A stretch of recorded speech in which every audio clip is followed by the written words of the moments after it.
ನಮಸ್ಕಾರ ಸ್ನೇಹಿತರೆ, ಇವತ್ತಿನ ವಿಡಿಯೋದಲ್ಲಿ ಪಿಜ್ಜಾನ ಚೀಸ್ ಇಲ್ಲದೆ ಸಾಸ್ ಇಲ್ಲದೆ ಹೇಗೆ ಮಾಡೋದಂತ ನೋಡ್ಕೊಳ್ಳೋಣ. ಅದಕ್ಕಿಂತ ಮೊದಲು ಯಾರೆಲ್ಲ ನನ್ನ ಚಾನಲ್ನ ಸಬ್ಸ್ಕ್ರೈಬ್ ಮಾಡ್ಕೊಂಡಿಲ್ಲ ಪ್ಲೀಸ್ ಸಬ್ಸ್ಕ್ರೈಬ್ ಮಾಡ್ಕೊಳ್ಳಿ. ಹಾಗೆ ಲೈಕ್ ಶೇರ್ ಕಮೆಂಟ್ ಮಾಡಿ ಸಪೋರ್ಟ್ ಮಾಡ್ತಾ ಇರಿ. ಮೊದಲಿಗೆ ನಾವು ಚೀಸ್ ಬದಲು ಇಲ್ಲಿ ವೈಟ್ ಸಾಸನ್ನು ಮನೆಯಲ್ಲೇ ಮಾಡ್ಕೊಳ್ಳೋಣ. ನಾನಿಲ್ಲಿ 2 ಟೀ ಸ್ಪೂನಷ್ಟು ತುಪ್ಪನ ಹಾಕಿದ್ದೀನಿ. ಹಾಗೆ 1 ಟೀ ಸ್ಪೂನಷ್ಟು ಮೈದಾನ ಹಾಕಿ ಅದನ್ನು ಚೆನ್ನಾಗಿ ಹೀಗೆ ಹುರ್ಕೊಳ್ತಾ ಇದ್ದೀನಿ. ಇದು ಚೆನ್ನಾಗಿ ಕರಗಿದ ಮೇಲೆ ನಾವು ಅರ್ಧ ಕಪ್ ಹಾಲನ್ನು ಸ್ವಲ್ಪನೇ ಹಾಕ್ಕೊಂಡು ಅದನ್ನು ಮಿಕ್ಸ್ ಮಾಡ್ಕೊಳ್ತಾ ಹೋಗಬೇಕು. ಗಂಟೆಲ್ಲ ಚೆನ್ನಾಗಿ ಒಡೆದು ಅದು ಸ್ಮೂತ್ ಪೇಸ್ಟ್ ಥರ ಆಗಬೇಕು. ಇದು ಒಂದು 5 ರಿಂದ 6 ನಿಮಿಷದಲ್ಲಿ ಆಗುತ್ತೆ. ನನಗೆ 1 ಟೀ ಸ್ಪೂನ್ಗೆ ಅರ್ಧ ಕಪ್ಪು ಹಾಲು ಬೇಕಾಯಿತು. ಇವಾಗ ಇದು ಚೆನ್ನಾಗಿ ಕುದೀತಾ ಇದೆ. ನಾನು ಇದಕ್ಕೆ ಒಂದು ಸ್ವಲ್ಪ ಉಪ್ಪನ್ನು ಹಾಕ್ಕೊಳ್ತಾ ಇದ್ದೀನಿ. ಹಾಗೆ ಮಿಕ್ಸ್ ಮಾಡ್ಕೊಳ್ತಾ ಇದ್ದೀನಿ. ಮಿಕ್ಸ್ ಮಾಡ್ಕೊಂಡಾದಮೇಲೆ ಇವಾಗ ಇದು ಚೆನ್ನಾಗಿ ಪೇಸ್ಟ್ ತಯಾರಾಗಿದೆ. ಇದಕ್ಕಿಂತ ತೆಳ್ಳಗೆ ಮಾಡಿದರೂ ಅದು ಆರಿ ಗಟ್ಟಿ ಆಗುತ್ತೆ. ಇದು ಒಂದು ಸ್ವಲ್ಪ ನನಗೆ ಗಟ್ಟಿನೇ ಆಗಿತ್ತು. ನಾನು ಅದನ್ನು ಸರ್ವ್ ಮಾಡೋ ಟೈಮ್ನಲ್ಲಿ ಅದನ್ನು ಒಂದು ಸ್ವಲ್ಪ ಹಾಲು ಹಾಕ್ಕೊಂಡು ತೆಳ್ಳಗೆ ಮಾಡಿಕೊಂಡಿದ್ದೆ. ಈ ಕನ್ಸಿಸ್ಟೆನ್ಸಿಯಲ್ಲಿ ನಮಗೆ ಬೇಕಾಗಿರೋದು. ಇವಾಗ ನಾನು ಇದನ್ನು ತೆಗೆದಿಟ್ಕೊತಾ ಇದ್ದೀನಿ. ಇವಾಗ ವೈಟ್ ಸಾಸ್ ರೆಡಿಯಾಗಿದೆ. ನಾವು ಚೀಸ್ ಬದಲು ಇದನ್ನು ಯೂಸ್ ಮಾಡ್ಬೋದು. ನಂತರ ಪಿಜ್ಜಾ ಸಾಸನ್ನು ಮನೆಯಲ್ಲೇ ಹೇಗೆ ಮಾಡೋದಂತ ನೋಡ್ಕೊಳ್ಳೋಣ. ನಾನಿಲ್ಲಿ 1 ದೊಡ್ಡ ಈರುಳ್ಳಿಯನ್ನು ತೊಗೊಂಡಿದ್ದೀನಿ. ಹಾಗೆ 1 ದೊಡ್ಡ ಟೊಮೆಟೊವನ್ನು ತೊಗೊಂಡಿದ್ದೀನಿ. 4 ರಿಂದ 5 ಎಸಳಿನಷ್ಟು ಬೆಳ್ಳುಳ್ಳಿ ಹಾಗೆ 1 ಇಂಚಿನಷ್ಟು ಅಲ್ಲವನ್ನು ಕಟ್ ಮಾಡಿ ಹಾಕ್ಕೊಂಡು ಅದಕ್ಕೆ ಒಂದು ಅರ್ಧ ಕಪ್ ನೀರನ್ನು ಹಾಕಿ ಚೆನ್ನಾಗಿ ಬಾಯ್ಲ್ ಮಾಡ್ಕೋಬೇಕು. ನೀರೆಲ್ಲ ಹೋಗೋವರೆಗೂ ಹೀಗೆ ಕುದಿಸ್ಕೊಳ್ತಾ ಇದ್ದೀನಿ. ಇವಾಗ ಇದು ರೆಡಿಯಾಗಿದೆ. ನಾನಿದನ್ನು ಮಿಕ್ಸಿ ಜಾರಿಗೆ ಹಾಕಿ ಒಂದು ಸ್ವಲ್ಪ ಆರಿದ ಮೇಲೆ ಅದನ್ನು ಸ್ಮೂತಾಗಿ ಪೇಸ್ಟ್ ಮಾಡ್ಕೊಳ್ತಾ ಇದ್ದೀನಿ. ಇವಾಗ ನೋಡ್ತಾ ಇರ್ಬೋದು ಪೇಸ್ಟ್ ಕೂಡ ರೆಡಿಯಾಗಿದೆ. ಈಗ ಒಂದು ಪಾತ್ರೆಗೆ 1 ಚಮಚದಷ್ಟು ಎಣ್ಣೆಯನ್ನು ಹಾಕಿ ಎಣ್ಣೆ ಚೆನ್ನಾಗಿ ಕಾದ ನಂತರ 1 ಚಮಚದಷ್ಟು ಅಚ್ಚ ಖಾರದ ಪುಡಿಯನ್ನು ಹಾಕ್ಕೊಳ್ತಾ ಇದ್ದೀನಿ.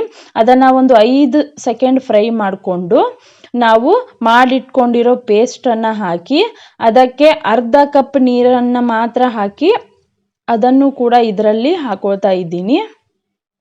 ಇವಾಗ ಇದಕ್ಕೆ ನಾನು ರುಚಿಗೆ ತಕ್ಕಷ್ಟು ಉಪ್ಪು ಹಾಗೆ 2 ಚಮಚದಷ್ಟು ಸಕ್ಕರೆಯನ್ನು ಸೇರಿಸ್ಕೊಳ್ತಾ ಇದ್ದೀನಿ. ಇದನ್ನು ಚೆನ್ನಾಗಿ ನಾವು ಗಟ್ಟಿಯಾಗೋವರೆಗೂ ಕುದಿಸ್ಕೋಬೇಕು. ಇವಾಗ ನೋಡ್ತಾ ಇರ್ಬೋದು ಇದು ಚೆನ್ನಾಗಿ ಗಟ್ಟಿಯಾಗಿದೆ. ನಾನು ಕೊನೆಯದಾಗಿ 2 ಚಮಚದಷ್ಟು ಇದಕ್ಕೆ ಟೊಮೆಟೊ ಸಾಸನ್ನು ಹಾಕ್ಕೊಳ್ತಾ ಇದ್ದೀನಿ. ಇದ್ದರೆ ಹಾಕ್ಕೊಳ್ಬೋದು, ಇಲ್ಲಾಂದರೆ ಅದನ್ನು ಸ್ಕಿಪ್ ಮಾಡಿಕೊಂಡ್ರು ನಡೆಯುತ್ತೆ. ಇವಾಗ ನೋಡ್ತಾ ಇರ್ಬೋದು ನೀವು ಎಷ್ಟು ಗಟ್ಟಿಯಾಗಿ ಇದು ಚೆನ್ನಾಗಿ ಪೇಸ್ಟ್ ಆಗಿದೆ ಅಂತ. ನಾನು ಇದನ್ನು ಕೂಡ ತೆಗೆದಿಟ್ಕೊಂಡ್ಬಿಡ್ತಾ ಇದ್ದೀನಿ.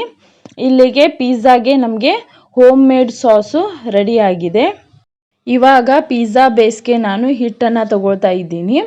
ಇಲ್ಲಿ 3/4 ಕಪ್ನಷ್ಟು ಗೋಧಿ ಹಿಟ್ಟು ಹಾಗೆ 1/4 ಕಪ್ನಷ್ಟು ಮೈದಾವನ್ನು ತಗೊಂಡಿದ್ದೀನಿ. ನೀವು ಪೂರ್ತಿ ಮೈದಾದಲ್ಲೇ ಮಾಡ್ಕೋಬೋದು. ಇದಕ್ಕೆ 1 ಟೀ ಸ್ಪೂನಷ್ಟು ಸಕ್ಕರೆ, ಅರ್ಧ ಟೀ ಸ್ಪೂನಷ್ಟು ಉಪ್ಪು ಹಾಗೆ 1/4 ಟೀ ಸ್ಪೂನಷ್ಟು ಅಡುಗೆ ಸೋಡಾ, ಅರ್ಧ ಟೀ ಸ್ಪೂನಷ್ಟು ಬೇಕಿಂಗ್ ಪೌಡರನ್ನು ಹಾಕ್ಕೊಂಡಿದ್ದೀನಿ. ಹಾಗೆ 2 ರಿಂದ 3 ಚಮಚದಷ್ಟು ತುಪ್ಪವನ್ನು ಹಾಕ್ಕೊಳ್ತಾ ಇದ್ದೀನಿ.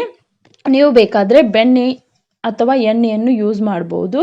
1 ಕಪ್ ಹಿಟ್ಟಿಗೆ ನಾನು ಅರ್ಧ ಕಪ್ ಮೊಸರನ್ನು ಹಾಕಿ ಅದನ್ನು ಚೆನ್ನಾಗಿ ಕಲಿಸ್ಕೊಳ್ತಾ ಇದ್ದೀನಿ. ಅದು ಮೊಸರಿನಲ್ಲೇ ಕಲಿಸ್ಕೊಂಡ್ರೆ ಚೆನ್ನಾಗಿ ಆಗತ್ತೆ. ಇವಾಗ ಎಲ್ಲ ಮೊಸರನ್ನು ಹಾಕಿ ನಾನು ಇದನ್ನು ಹಿಟ್ಟನ್ನು ನಾದ್ಕೊಳ್ತಾ ಇದ್ದೀನಿ. ಚೆನ್ನಾಗಿ ನಾದ್ಕೊಂಡು ಅದಕ್ಕೆ ಒಂದು ಸ್ವಲ್ಪ ತುಪ್ಪವನ್ನು ಹಾಕಿ ನಾವು 2 ಕೈಯಿಂದಾನೇ ಹೀಗೆ ಪ್ರೆಸ್ ಮಾಡಿ ಅದನ್ನು ಚೆನ್ನಾಗಿ ನಾದ್ಕೋಬೇಕು. ಇಲ್ಲಿ ನಾನು ತೋರಿಸ್ತಾ ಇರೋ ಹಾಗೆ ನಾದ್ಕೊಂಡ್ರೆ ಅದು ಚೆನ್ನಾಗಿ ಆಗತ್ತೆ. ಇವಾಗ ಇದು ಹಿಟ್ಟು ರೆಡಿಯಾಗಿದೆ. ಇದನ್ನು ನಾವು 30 ನಿಮಿಷ ಬಿಡಬೇಕಾಗತ್ತೆ. ಇದನ್ನು ಒಂದು ಪಾತ್ರೆ ಮುಚ್ಚಿ ಬಿಟ್ಬಿಡ್ತಾ ಇದ್ದೀನಿ. ನಂತರ ಇವಾಗ ಚೆನ್ನಾಗಿ ಇದು ಹಿಟ್ಟು ರೆಡಿಯಾಗಿದೆ. ನಾನು ಒಂದು ಪ್ಲೇಟ್ಗೆ ಎಣ್ಣೆಯನ್ನು ಹಚ್ಕೊಂಡು ಗ್ರೀಸ್ ಮಾಡ್ಕೊಳ್ತಾ ಇದ್ದೀನಿ. ಇವಾಗ ಇದನ್ನು ಪಕ್ಕಕ್ಕಿಟ್ಟು ನಾವು ರೆಡಿ ಮಾಡಿಟ್ಟಿರೋ ಹಿಟ್ಟನ್ನು 2 ಭಾಗವನ್ನಾಗಿ ಮಾಡ್ಕೊಳ್ತಾ ಇದ್ದೀನಿ. 2 ಭಾಗ ಮಾಡಿಕೊಂಡು ಅದನ್ನು ಚೆನ್ನಾಗಿ ನಾದ್ಕೋಬೇಕು. ನಾದಿದ ಮೇಲೆ ಅದಕ್ಕೆ ಒಂದು ಸ್ವಲ್ಪ ಹಿಟ್ಟನ್ನು ಹಚ್ಚಿ ನಾವು ಚಪಾತಿ ಲಟ್ಟಿಸ್ತೀವಲ್ಲ ಹಾಗೆ ಲಟ್ಟಿಸ್ಕೋಬೇಕು. 3 ಚಪಾತಿ ಹಾಕಿದರೆ ಎಷ್ಟು ದಪ್ಪ ಆಗುತ್ತೋ ಅಷ್ಟು ದಪ್ಪನಾಗಿ ನಾವು ಲಟ್ಟಿಸ್ಕೋಬೇಕು. ಇವಾಗ ಇದು ಲಟ್ಟಿಸ್ಕೊಂಡಿದ್ದಾಗಿದೆ. ನಾನಿದನ್ನು ಗ್ರೀಸ್ ಮಾಡಿರೋ ಪ್ಲೇಟ್ನಲ್ಲಿ ಹಾಕೊಳ್ತಾ ಇದ್ದೀನಿ. ಇವಾಗ ಸೈಡ್ಸ್ ಎಲ್ಲ ಚೆನ್ನಾಗಿ ಒತ್ಕೋಬೇಕು. ಒತ್ಕೊಂಡಿದ್ದಾದಮೇಲೆ ಫೋರ್ಕ್ ಸಹಾಯದಿಂದ ಅಥವಾ ಒಂದು ಕಡ್ಡಿ ಸಹಾಯದಿಂದ ಹೀಗೆ ನಾವು ಹಿಟ್ಟಿನ ಮೇಲೆ ಚೆನ್ನಾಗಿ ಮಾಡ್ಕೋದ್ರಿಂದ ನಾವು ಹಾಕೋ ಸಾಸ್ ಕೂಡ ಚೆನ್ನಾಗಿ ಹಿಟ್ಟಿಗೆ ಕಂಬೈನ್ ಆಗಿ ಅದು ಕೂಡ ಫ್ಲೇವರ್ ಚೆನ್ನಾಗಿ ಬರುತ್ತೆ. ಇವಾಗ ನಾನು ಮಾಡಿಟ್ಟಿರೋ ರೆಡ್ ಸಾಸ್ ಪಿಜ್ಜಾ ಸಾಸ್ನ 2 ಚಮಚದಷ್ಟು ಹಾಕಿ ಚೆನ್ನಾಗಿ ಹೀಗೆ ಎಲ್ಲ ಕಡೆ ಹರಡ್ಕೊಳ್ತಾ ಇದ್ದೀನಿ. ಹಾಗೆ ಮಾಡಿಟ್ಟಿರೋ ವೈಟ್ ಸಾಸನ್ನು ಕೂಡ ಚೆನ್ನಾಗಿ ಇದರ ಮೇಲೆ ಹೀಗೆ ಹರಡ್ಕೊಳ್ತಾ ಇದ್ದೀನಿ. ಇದು ಒಂದು ಸ್ವಲ್ಪ ಗಟ್ಟಿಯಾಗಿತ್ತು. ನಾನು ಒಂಚೂರು ಹಾಲನ್ನು ಹಾಕಿ ಅದನ್ನು ಚೆನ್ನಾಗಿ ಒಂದು ಸ್ವಲ್ಪ ತೆಳ್ಳಗೆ ಮಾಡ್ಕೊಂಡಿದ್ದೆ. ಹಾಗಾಗಿ ಸ್ಪ್ರೆಡ್ ಮಾಡೋಕ್ಕೂ ಈಸಿ ಆಯಿತು. ಇದು ಚೆನ್ನಾಗಿ ಸ್ಪ್ರೆಡ್ ಮಾಡ್ಕೊಂಡಿದ್ದಾಗಿದೆ. ನಾವು ಈಗ ಟಾಪಿಂಗ್ಸ್ನ ಹಾಕೊಳ್ಳೋಣ. ನಾನಿಲ್ಲಿ ಉದ್ದುದ್ದಾಗಿ ಕಟ್ ಮಾಡಿಕೊಂಡು ಈರುಳ್ಳಿಯನ್ನು ಹಾಕೊಳ್ತಾ ಇದ್ದೀನಿ. ನೀವು ನಿಮಗೆ ಯಾವ ತರಕಾರಿ ಬೇಕೋ ಆ ತರಕಾರಿಯನ್ನು ಹಾಕ್ಕೊಳ್ಬೋದು. ನಾನಿಲ್ಲಿ ಬೇಸಿಕ್ ಥಿಂಗ್ಸ್ನ ಹಾಕೊಳ್ತಾ ಇದ್ದೀನಿ. ಈರುಳ್ಳಿ, ಹಾಗೆ ಉದ್ದುದ್ದಾಗಿ ಕಟ್ ಮಾಡಿ ಟೊಮೆಟೊ, ಹಾಗೆ ಉದ್ದುದ್ದಾಗಿ ಕಟ್ ಮಾಡಿರೋ ದಪ್ಪ ಮೆಣಸಿನ್ಕಾಯನ್ನು ಹಾಕಿ ಮೇಲೆ ಒಂದು ಸ್ವಲ್ಪ ಚಿಲ್ಲಿ ಫ್ಲೇಕ್ಸ್ನ ಹಾಕೊಳ್ತಾ ಇದ್ದೀನಿ. ಹಾಗೆ ನೀವು ಒರಿಗ್ಯಾನೋ ಇದ್ದರೆ ಅದನ್ನು ಕೂಡ ಯೂಸ್ ಮಾಡ್ಕೋಬಹುದು. ನನ್ನ ಕಡೆ ಇರಲಿಲ್ಲ, ನಾನು ಅದನ್ನು ಸ್ಕಿಪ್ ಮಾಡಿದ್ದೀನಿ. ಹಾಕಿದರೆ ಫ್ಲೇವರ್ ಚೆನ್ನಾಗಿ ಇರುತ್ತೆ. ನಂತರ ಒಂದು ಸ್ವಲ್ಪನೇ ನಾವು ವೈಟ್ ಸಾಸ್ ಮಾಡಿರ್ತೀವಲ್ಲ ಅದನ್ನು ಸ್ಪ್ರಿಂಕಲ್ ಮಾಡ್ಕೋಬೇಕು. ಹೀಗೆ ಮಾಡೋದ್ರಿಂದ ಅದು ಚೆನ್ನಾಗಿ ಕಾಣಿಸುತ್ತೆ. ಇವಾಗ ಇದು ರೆಡಿಯಾಗಿದೆ. ನಾನಿಲ್ಲಿ ಒಂದು ಕಡಾಯಿಯಲ್ಲಿ ಪ್ಲೇಟನ್ನು ಹಾಕ್ಕೊಂಡು ಒಂದು 10 ನಿಮಿಷ ಅದನ್ನು ಪ್ರೀ ಹೀಟ್ ಮಾಡೋಕ್ಕೆ ಇಟ್ಟಿದ್ದೆ. ಮೀಡಿಯಮ್ ಫ್ಲೇಮ್ನಲ್ಲಿ ಪ್ರೀ ಹೀಟ್ ಮಾಡೋಕ್ಕೆ ಇಟ್ಟಿದ್ದೆ. ಇವಾಗ ನಾವು ಮಾಡಿಟ್ಕೊಂಡಿರೋ ಪಿಜ್ಜಾವನ್ನು ಹಾಕಿ ಒಂದು 20 ನಿಮಿಷ ಮೀಡಿಯಮ್ ಟು ಲೋ ಫ್ಲೇಮ್ನಲ್ಲಿ ಅದನ್ನು ನಾವು ಬೇಕ್ ಮಾಡ್ಕೋಬೇಕು. ಇವಾಗ ನೋಡ್ತಾ ಇರ್ಬೋದು ನೀವು, ಒಂದು 20ರಿಂದ 25 ನಿಮಿಷ ಆದಮೇಲೆ ಎಷ್ಟು ಚೆನ್ನಾಗಿ ಬಂದಿದೆ ಅಂತ.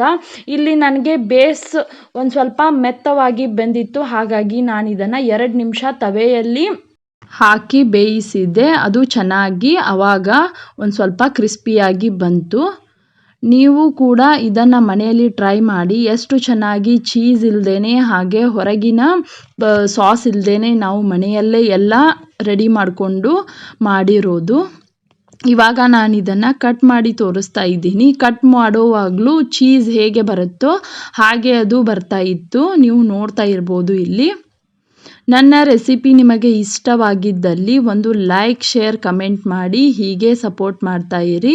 ಸಿಗೋಣ ಮುಂದಿನ ವಿಡಿಯೋದಲ್ಲಿ. Thanks for watching. ಬಾಯ್.